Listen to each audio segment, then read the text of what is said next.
पहले लड़े थे गोरों से, आज लड़ रहे हैं चोरों से। जो ये मंडियों पे, एयरपोर्टों पे, पेट्रोल पंप पे बड़ा बड़ा अडानी लिखा हुआ है ना, ये नेहरू जी और गांधी जी की ही देन। आरएसएस और हिंदूवादी संगठन और बीजेपी एकमात्र ऐसी ऑर्गेनाइजेशन है जिन्होंने 1942 या 47 के आसपास, वो एक आप देखेंगे गूगल पे आपको डाटा मिलेगा, डॉक्टर भीमराव अंबेडकर जी का पुतला जलाया। आरएसएस की क्या भूमिका है क्या नहीं, उसको देश बड़े अच्छे से जान चुका है। जहां उसमें छोटे छोटे बच्चों को, युवाओं को, महिलाओं की तो उसमें जगह है ही नहीं, नारी सम्मान तो है ही नहीं। आरएसएस एक ऐसी संस्था है जिसका महिला विंग ही नहीं है। यहाँ से आप समझ लीजिए वो देश को कैसे संस्कार देना चाहते। एक समय बीच में आया कि भारतीय जनता पार्टी ने झूठे मुकदमे और झूठी साजिशों से सेवा दल को कमजोर करने की कोशिश की। 2024 के लोकसभा चुनाव में जिस तरीके का प्रदर्शन कांग्रेस पार्टी और इंडिया गठबंधन ने किया है, शायद इस बात का अंदाज़ा खुद कांग्रेस को भी नहीं था। लेकिन इस जीत के पीछे जो कांग्रेस के कार्यकर्ताओं और अलग अलग संगठनों ने जो रोल प्ले किया, वो वाकई काबिले तारीफ़ है। वैसे तो अगर आप बीजेपी के कार्यकर्ताओं और उनके पीछे जो बैकबोन अगर आप कहें तो कहीं ना कहीं आरएसएस को देखा जाता है, आरएसएस के स्वयंसेवकों को देखा जाता है। लेकिन आज मैं अंबाला लोकसभा क्षेत्र के एक कांग्रेस के प्रोग्राम में था जिसमें वरुण चौधरी अपने कार्यकर्ताओं को धन्यवाद दे रहे थे जीत के बाद। तो मेरी जो मुलाकात कुछ कांग्रेस के स्वयंसेवक संगठन से हुई, कुछ कार्यकर्ताओं से हुई, जिसके बारे में मैं थोड़ा सा आप लोगों को रूबरू कराने जा रहा हूं कि ये किस तरीके का संगठन है, किस तरीके का काम करता है और कांग्रेस से इसके क्या संबंध हैं। आपका शुभ नाम? सुनीता शर्मा। सुनीता जी, सबसे पहले तो आप ये बताइए कि आपका संगठन क्या है और कांग्रेस से आपके संबंध क्या है? जय हिंद, वंदे मातरम। मैं सुनीता शर्मा, स्टेट प्रेसिडेंट महिला विंग, महिला सेवा दल। हमारा सेवा दल, कहते हैं सेवा दल कांग्रेस की रीढ़ की हड्डी है, कांग्रेस की रीढ़ की हड्डी है। जब हमारा जो है, हमारे कार्यकर्ता जब सड़कों पे उतरता है और गली गली में जाता है, उसके बाद हमारे कांग्रेस की जीत होती है। तो आज जो है हमारे जैसे कि हम गली गली गए हैं, डोर टू डोर गए हैं, जनता ने अपना मन बना लिया है। लोकसभा में हमें सीटें मिली है, लेकिन विधानसभा में पूरी सीटें हम जीतेंगे। आपका शुभ नाम? डॉक्टर पूनम चौहान। आप क्या आपको जिम्मेदारी ये संगठन, आप जरा तो मुझे डिटेल में बताइए कि जिस संगठन की आप बात कर रही हैं, ये संगठन कब बना और इस संगठन की क्या कार्यप्रणाली है और पूरे देश में इसकी क्या संगठन की व्यवस्था? जब बहुत सारे माफ़ी वीर, वो माफ़ी वीर जिनको आज माफ़ी हटा के सिर्फ वीर का एक झूठा चेहरा जनता के सामने ये भारतीय जनता पार्टी बनाने की एक कोशिश कर रही है, वो माफ़ी वीर जब जेलों से माफिया मांग कर बाहर आते थे अंग्रेज़ों से, उनसे पेंशनें लेते थे, पैसे लेते थे और हमारे क्रांतिकारी साथियों की मुखबरी देते थे कि कहाँ पे क्रांतिकारी क्या कर रहे हैं।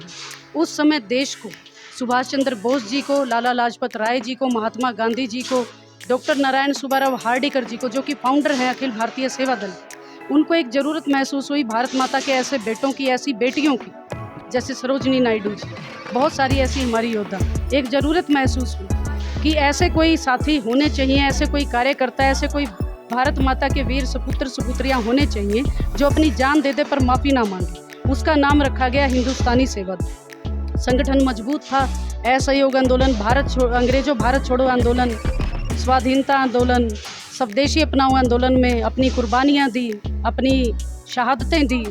भगत सिंह जी, राजगुरु जी, सुखदेव जी जिस संस्था, जिस ट्रेनिंग सेंटर से ट्रेनिंग लेते थे, हमारे कार्यकर्ताओं को ट्रेनिंग देते थे, उस गौरवमयी सेवा दल के हम सिपाही हैं। सुनीता बहन महिला विंग की प्रदेश अध्यक्ष बहनों को ट्रेनिंग देती है कि किस प्रकार देश के लिए, पार्टी के लिए लड़ा जाए। जब सरकार सत्ता में आई, देश आज़ाद हुआ, कांग्रेस पार्टी ने अपनी सरकार बनाई, तो कांग्रेस पार्टी ने सम्मान देते हुए हिंदुस्तानी सेवा दल को अखिल भारतीय कांग्रेस सेवा दल में तब्दील कर लिया। उस वक्त देश को, कांग्रेस पार्टी को सेवा दल की ज़रूरत थी। एक समय बीच में आया कि भारतीय जनता पार्टी ने झूठे मुकदमे और झूठी साजिशों से सेवा दल को कमज़ोर करने की कोशिश की, लेकिन सेवा दल, महिला सेवा दल कभी झुका नहीं, कभी कमज़ोर नहीं। पहले लड़े थे गोरों से, आज लड़ रहे हैं चोरों से। ये जो सेवा दल जो आपका है, आप देखेंगे कि आरएसएस की एक बड़ी व्यवस्था है और उस व्यवस्था में एक पूरा उनका शाखा लगाना, लोगों को अपने वैचारिक जो है कि लोगों को प्रभावित करना और उनको जो है कि राजनीति में आना या जैसे जैसे उनका है। जो सबसे महत्वपूर्ण बात ये है कि जिस तरीके से बीजेपी में जो है कि एक वैचारिक, वहाँ से निकले हुए वैचारिक लोग बीजेपी में आकर वो नेता बनते हैं और अपनी विचारधारा के अनुरूप वो देश को आगे बढ़ाते हैं। सही गलत वो एक अलग बात है। आपका जो सेवा दल है, अगर राष्ट्रीय पटल पर उसकी बात नहीं हो रही है या उसके कार्यों की अगर चर्चा नहीं हो रही है, तो उसके पीछे आपको क्या लगता है कि कहाँ कमी है? मैं द पीपल के साथी के माध्यम से जनता को बताना चाहती हूँ, आपने कभी वृक्ष देखा है जो फल देता है? कभी उसकी जड़ नहीं देखी है। जड़ धरती में रहती है, ये जड़ है। ये जड़ है जो देश के वृक्ष को फल देने का, सींचने का, देश को हरा भरा रखने का काम करती है। आपने आज देखा होगा कि साथी AICC के मेंबर भी हैं, बड़े पदों पे आसीन हैं, लेकिन हम आम जनता के साथ यहाँ बैठे अपने कार्यकर्ताओं का मन टटोल रहे थे। हम चाहते, आपने देखा आदरणीय सांसद जी ने भी इनवाइट किया कि आप आइए, वहाँ मंच पर आए। हम जड़ हैं, हमारा काम है सींचना। RSS की क्या भूमिका है क्या नहीं, उसको देश बड़े अच्छे से जान चुका है। जहाँ उसमें छोटे छोटे बच्चों को, युवाओं को, महिलाओं की तो उसमें जगह है ही नहीं, नारी सम्मान तो है ही नहीं। RSS एक ऐसी संस्था है जिसका महिला विंग ही नहीं। यहाँ से आप समझ लीजिए वो देश को कैसे संस्कार देना चाहते हैं, उस देश को जिसमें कहा जाता है राधा कृष्ण, सीता राम, लक्ष्मी नारायण। वहाँ से ये लक्ष्मी को, सीता को गायब करने के एक प्रयास में शुरू से ही इनकी मानसिकता है। यही है वो लोग जिन्होंने जब हिंदू एक्ट आया, संविधान में महिलाओं को, राजीव जी ने महिलाओं को जगह दी, तो इन्होंने अंबेडकर जी का एक ऐसी संस्था द पीपल के माध्यम से हम सेवा दल के साथी बताना चाहेंगे, RSS और हिंदूवादी संगठन और बीजेपी एकमात्र ऐसी ऑर्गेनाइजेशन है जिन्होंने 1942 या 47 के आसपास, वो एक आप देखेंगे गूगल पे आपको डाटा मिलेगा, डॉक्टर भीमराव अंबेडकर जी का पुतला जलाया था रामलीला मैदान में। ये वो लोग हैं पूरे हिंदुस्तान में, पूरे संसार में डॉक्टर भीमराव अंबेडकर जी का अब तक सिर्फ एक ही बार पुतला जला है और वो बीजेपी ने जलाने का काम किया। ये वो मानसिकता है। ये डंडे से बच्चों को ट्रेनिंग देते हैं, हम झंडे से देते हैं। हेलो फ्रेंड्स, यदि आप अपने जीवन में पैसों में खेलना चाहते हैं तो ये 3 बुक्स आपको मालामाल कर देने वाली है। पहली, rich dad poor dad by Robert T Kiyosaki. दूसरी, think and grow rich by Napoleon Hills, the psychology of money by Morgan House. ये तीनों बुक्स हिंदी, इंग्लिश और भारत के अन्य भाषाओं में Amazon पे उपलब्ध है। और इसी के साथ जिनको बुक्स पढ़ने का शौक नहीं है या बोरियत होती है तो वो ऑडियो भी खरीद सकते हैं। फिर देर किस बात की, इन सारे लिंक्स को मैंने इस वीडियो के डिस्क्रिप्शन बॉक्स में मेंशन कर दिया है। हम तिरंगे का महत्व समझाते हैं। महिला सेवा दल के हमारे कैंप लगते हैं, आप कभी आइएगा। हमारे जिला के प्रधान हैं यहाँ, महिला विंग की प्रधान हैं यहाँ, भाई मनोज जी हैं, सुमित्रा मलिक जी हैं, हमारे साथी हैं, सुनीता जी। हर महीने के रविवार को झंडा फहराने का, कभी किसी पार्क में, कभी किसी स्कूल के बाहर काम करती हैं और समझाती हैं कि आज़ादी कैसे मिली। आप इनका रंग देख लीजिए, इनके झंडे में 2 ही रंग है। शांति का प्रतीक तो इन्होंने गायब कर दिया वहाँ से। हमारे झंडे में शांति का प्रतीक है और हम देश में शांति। आपका शुभ नाम? बलवंत सिंह जी। बलवंत जी, आपको क्या लगता है कि जिस तरीके से बीजेपी अपने पार्टी के कार्यकर्ताओं या RSS जैसे संगठनों को सपोर्ट करती है, उनके लोगों को राजनीति में लेकर आगे बढ़ाती है, क्या आपके संगठन को कांग्रेस उस तरीके से सपोर्ट करती है? बिल्कुल करती है जी। देखते हैं कि आप बड़े नाम आते हैं कि कैसे नरेंद्र मोदी, अटल बिहारी वाजपेयी, तमाम जो बड़े बड़े दिग्गज नेताएं हैं वो RSS निकल कर आए हैं और बाकायदा उसकी चर्चा होती है वैचारिक तौर पे, लेकिन आपकी तो कोई चर्चा ही नहीं होती। ऐसा जी, हमारा जो कांग्रेस सेवा दल है कड़ी मेहनत करता है, हम भी मेहनत कर रहे हैं। अभी लोकसभा में मेहनत करी है और जो विधानसभा का इलेक्शन आने वाला है उसमें और ज़्यादा से ज़्यादा मेहनत करके हरियाणा में कांग्रेस की सरकार बनाएंगे, बनेगी। बिल्कुल। आपका शुभ नाम? मेरा नाम मनोज अग्रवाल है जी। आप किस पद पे हैं? मैं कांग्रेस सेवा दल का प्रधान हूँ पंचकुला से। तो पंचकुला में आपकी क्या एक्टिविटीज़ होती हैं? हमारी एक्टिविटीज़ जहाँ भी कांग्रेस का कोई अधिवेशन है, कोई कार्यक्रम है, तो हमें वहाँ पे जाना पड़ता है, वहाँ की व्यवस्था देखनी पड़ती है और सारी व्यवस्था हमें संभालनी पड़ती है। सारी व्यवस्था में तो बड़ा फंड लगता है, वो फंड कहाँ से आता है? फंड नहीं, हमारी सिर्फ व्यक्तिगत होती है ताकि हम लोगों को संभाल सकें। कोई रश हो तो उनको बैठाएं, किसी को कोई पानी की प्यास लगे पानी पिलाएं, हम उनकी सेवा कर सकते हैं। हमारा काम है सेवा करना। क्या मैं जान सकता हूँ कि मान लीजिए पंचकुला डिस्ट्रिक्ट है और पंचकुला डिस्ट्रिक्ट में आपका संगठन है, तो आपका संगठन का जो पूरा ढांचा है वो कैसे काम, जो कितने लोग उससे जुड़ते हैं, कैसे पदों पे जुड़ते हैं, उनके लिए आप क्या एक्टिविटीज़ आप करते हैं ताकि वो संगठन के काम से जुड़े रहें? हमारे संगठन में कुछ ज़्यादा व्यक्ति नहीं होते। हमारे संगठन में बहुत कम व्यक्ति होते हैं, 15, 20, 25, जो कि सिर्फ हमारा मंच संचालन कर सकें और किसी को कोई व्यक्ति को दिक्कत आ रही है तो उसको संभाल सकें। यानी एक ज़िले में सिर्फ 5 पद हैं, 25 पद हैं। 25 से वो बढ़ाए जा सकते हैं, पर जितने भी बढ़ाए जा सकते हैं, सब कुछ नहीं है। तो सैकड़ों के हिसाब से नहीं है। तो आपके संगठन के साथ जो लोग कार्यकर्ता हैं जो आपके संगठन के, वो लगभग कितने हैं? हमारे अभी लगभग 31 कार्यकर्ता हैं हमारे संगठन में। 31 कार्यकर्ता हैं जी। क्या आप, एक तो आपने बताया कि जब कोई भी इस तरीके का प्रोग्राम होता है तो आप लोग जाके उसके मन संचालन और सारी, इसके अलावा क्या काम?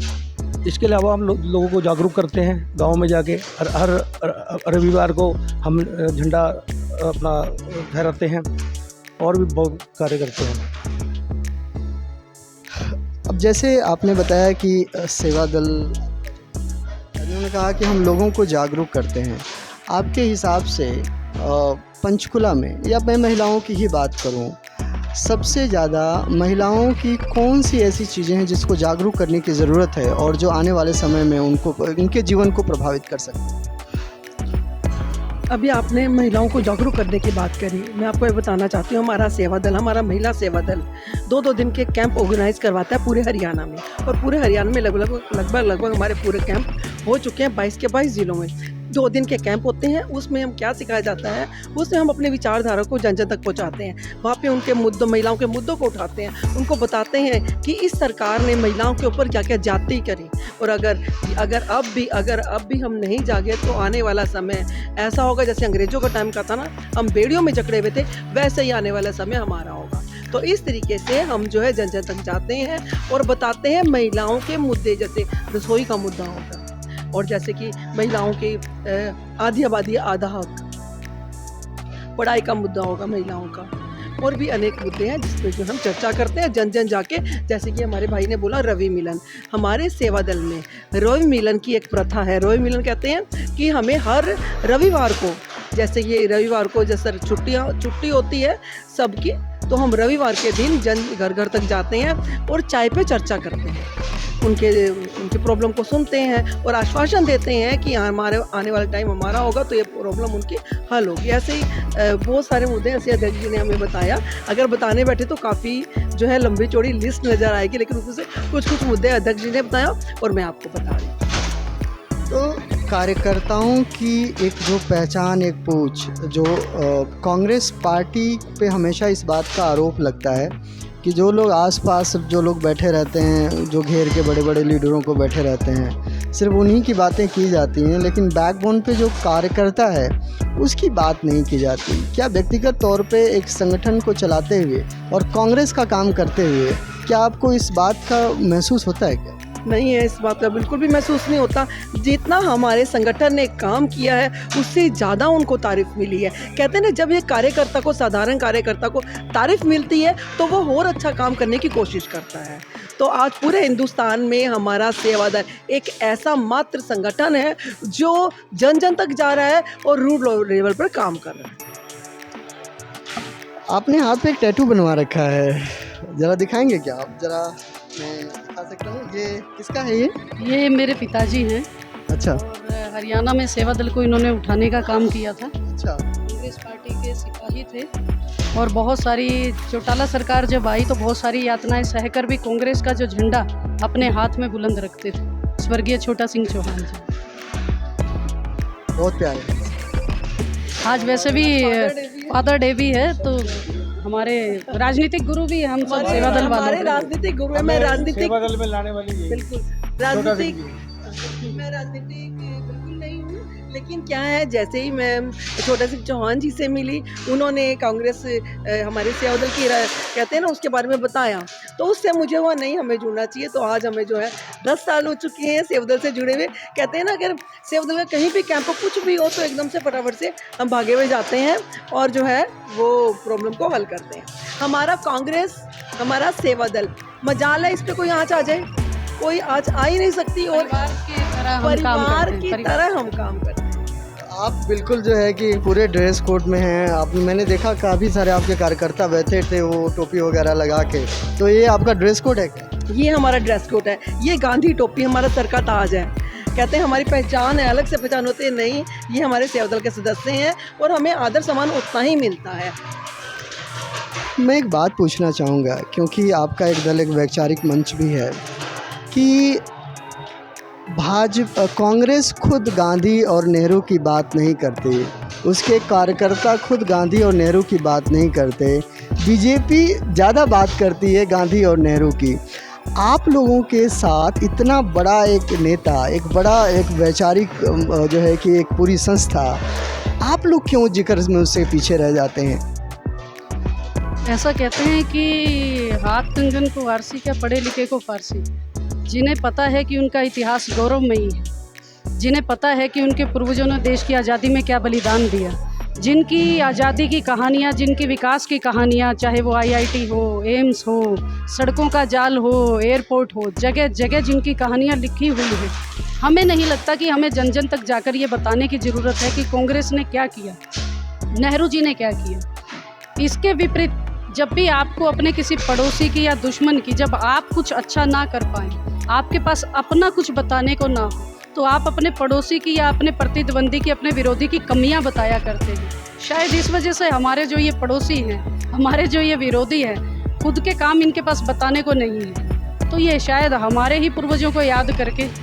बात ठीक कह रही हैं आप, लेकिन आप ये देखिए कि जो 20, 25, 30 साल का जो व्यक्ति है, जो व्हाट्सएप यूनिवर्सिटी से आया है, जो भाषणों को सुनकर देखकर ही अपनी वैचारिक वो चीज़ें पर, उसके पास नहीं टाइम है जाके इतिहास पढ़ने का, जाके गांधी और उनको पढ़ने का, नेहरू पढ़ने का, या बड़ी बड़ी बुक्स पढ़ने का। ये तो एक कार्यकर्ताओं के तौर पे आप लोगों की जिम्मेदारी तो बनती है ना, कि आप जो आपके जो उस तरीके के लीडर हैं, जो कल्ट हैं, उनके बारे में बताने का। तो ये कह के तो आप नहीं वो अपनी जिम्मेदारियों से तो नहीं भाग सकते ना। जन जागृति अभियान हर 15 दिन में एक बार सेवादल चलाता है, महिला सेवादल चलाता है, जिसके माध्यम से, जैसे मैंने आपको बताया कि ये हमें ज़रूरत क्यों पड़ी, अंतिम रविवार को, हर महीने के अंतिम रविवार को मासिक ध्वज वंदन की हमें ज़रूरत क्यों पड़ी। हमने देखा कि 10 साल जिन लोगों की, जिनको हम मूढ़ कहेंगे, अनपढ़ कहेंगे, जिनकी सत्ता थी, जिनकी सरकार थी, उन्होंने शिक्षा प्रणाली को बदलने का काम किया। उन्होंने किताबों से झांसी की रानी, भगत सिंह, महात्मा गांधी, सुभाष चंद्र बोस को हटाने का काम किया। दूसरा, उन्होंने जो ये जियो के रूप में या किसी भी रूप में ये युवाओं को जो एक खिलौना दे रखा है, जिससे वो अपने पारिवारिक संस्कारों में ना बैठकर, अपनी किताबों में ना बैठकर इस पर बैठे रहते, ये 2 काम उन्होंने ऐसे किए कि देश का जो स्वर्णिम इतिहास है वो ख़त्म हो जाए और माफी वीरों को वीर समझा जाए। इसी चीज़ के लिए हमने, सुनीता जी ने, हमने और हमारे राष्ट्रीय अध्यक्ष लालजी देसाई जी ने, मनोज भाई ने, हमने मिलकर ये कार्यक्रम चलाया है। उस मासिक ध्वज वंदन में हम सार्वजनिक स्थल पर जाते हैं, आधा घंटा लगता है झंडा बांधने में, उस प्रणाली को, उस सबको तैयार होने में। उस बीच में लोग अपने आप तिरंगे को देखकर, क्योंकि भारत की जनता तिरंगे को पूजती है, हमारे पास आते हैं, पूछते हैं कि क्या संगठन है, क्या कर रहे हो। उस बीच में हम उनका जो ब्रेन, इस व्हाट्सएप यूनिवर्सिटी ने ब्रेन वॉश किया है, उस दिमाग को पवित्र करने का काम करते हैं कि तिरंगा क्या है और आज़ादी में किस किस का क्या योगदान था। और जब देश आज़ाद हुआ तो हमारे इस देश में सुई भी नहीं बनती थी। जो ये मंडियों पे, एयरपोर्टों पे, पेट्रोल पंप पे बड़ा बड़ा अडानी लिखा हुआ है ना, ये नेहरू जी और गांधी जी की ही देन। तो ये थे कांग्रेस की सेवा दल के सदस्य, जिन्होंने अपने कामों को लेकर, कांग्रेस की राजनीति को लेकर आप लोगों से बात की। आगे हम अलग अलग मुद्दों को लेकर इन लोगों से हम बात करते रहेंगे। नमस्कार, जय हिंद।